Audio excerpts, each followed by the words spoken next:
Hi guys, welcome to our channel Telugu వేదాంతం.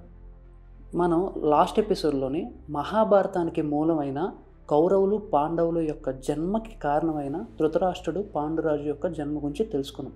1000 ఏనుగులు బలం ఉన్నా సరే కేవలం అంధుడు అవడం వలన ధృతరాష్ట్రుడికి రాజ్యాధికారం దక్కుతుందా, లేదా సర్వ విద్యలో శ్రేష్ఠుడైన పాండురోగంతో బాధపడుతున్న పాండురాజుకి రాజ్యాధికారం దక్కుతుందా?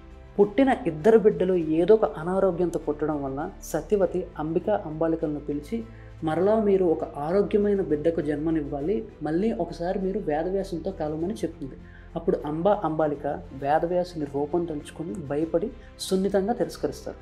అప్పుడు సత్యవతీదేవి అంబిక యొక్క దాసిని చక్కగా అలంకరించి వేదవ్యాసుని దగ్గరకు పంపిస్తుంది.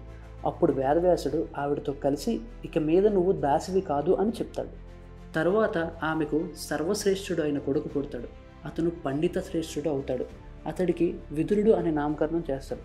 ఈ విదురుడు యొక్క జన్మ వృత్తాంతం మరొకటి ఉంది, దాని గురించి మనం వేరే ఎపిసోడ్లో మాట్లాడుకుందాం. ధృతరాష్ట్రుడు పాండురాజు అన్నదమ్ములు భీష్ముడు కృపాచార్యుల గురువుచే శిక్షణ పొందారు. పాండురాజు విలువిద్యల్లో అందరికన్నా ముందు వరుసలో ఉండేవాడు. ధృతరాష్ట్రుడు శారీరకంగా ఇతరుల కన్నా చాలా బలంగా ఉండేవాడు. విదురుడు ధర్మశాస్త్రం తెలిసిన వాడిగా ఉండేవాడు. చిన్నతనం నుంచి ధృతరాష్ట్రుడికి రాజు అవ్వాలని కోరుకున్నా తను గుడ్డివాడు అవడం వల్ల రాజు కాలేకపోయాడు. తన తమ్ముడైన పాండురాజుకు రాజ్యాధికారం దక్కింది. ధృతరాష్ట్రుడుకు పాండురాజుకు వివాహం చేసుకునే వయసు వచ్చేంత వరకు భీష్ముడు అన్ని విధాలుగా ఆలోచించి గాంధార మహారాజు సులభుడు కుమార్తె లేదా మద్రదేశ రాకుమార్తె వీళ్ళిద్దరిలో ఎవరో ఒకరిని ధృతరాష్ట్రుడికి ఇచ్చి వివాహం చేద్దామని అనుకుంటాడు. ఈ ఇద్దరు రాకుమార్తెల్లో ఎవరికైతే ఇచ్చి వివాహం చేస్తే తమ వంశాభివృద్ధికి లోటు లేకుండా ఉంటుందో వాళ్ళకే ఇచ్చి వివాహం చేద్దామని భీష్ముడు నిర్ణయించుకుంటాడు.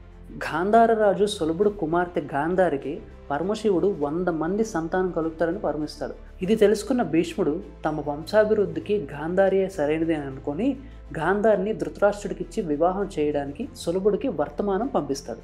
సులభుడు ధృతరాష్ట్రుడు గుడ్డివాడు అని సంకోచించిన తమ వంశ ప్రతిష్టను అన్ని విధాలుగా ఆలోచించి తన కుమార్తెను ధృతరాష్ట్రుడికి ఇచ్చి వివాహం చేయాలని నిర్ణయించుకుంటాడు. ఇది సులభుడు కుమారుడు శకునికి నచ్చదు. అయినా సరే తన తండ్రి మీద గౌరవంతో గాంధారి ధృతరాష్ట్రుని వివాహం చేసుకోవడానికి అంగీకరిస్తుంది. మీలో చాలామందికి తెలుసో లేదో, ఒకప్పుడు గాంధారి రాజ్యమే నేడు ఆఫ్ఘనిస్తాన్. తనకు కాబోయే భర్తకు లేనటువంటి కంటి చూపు తనకి కూడా వద్దు అని చెప్పి గాంధారి తన కళ్ళకు గంతలు కట్టుకొని జీవితాంతం కొనసాగించింది.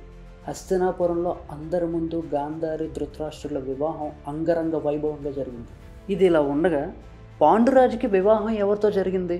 అంధుడైన ధృతరాష్ట్రుడికి మళ్ళీ రాజ్యాధికారం ఎలా దక్కింది? అసలు ఈ పాండురాజు ఏమైపోయాడు? ఇవన్నీ మనం నెక్స్ట్ ఎపిసోడ్లో తెలుసుకుందాం. Thank you. అలాగే ఇటువంటి మరెన్నో వీడియోస్ కోసం మా ఛానల్ని సబ్స్క్రైబ్ చేసుకోండి.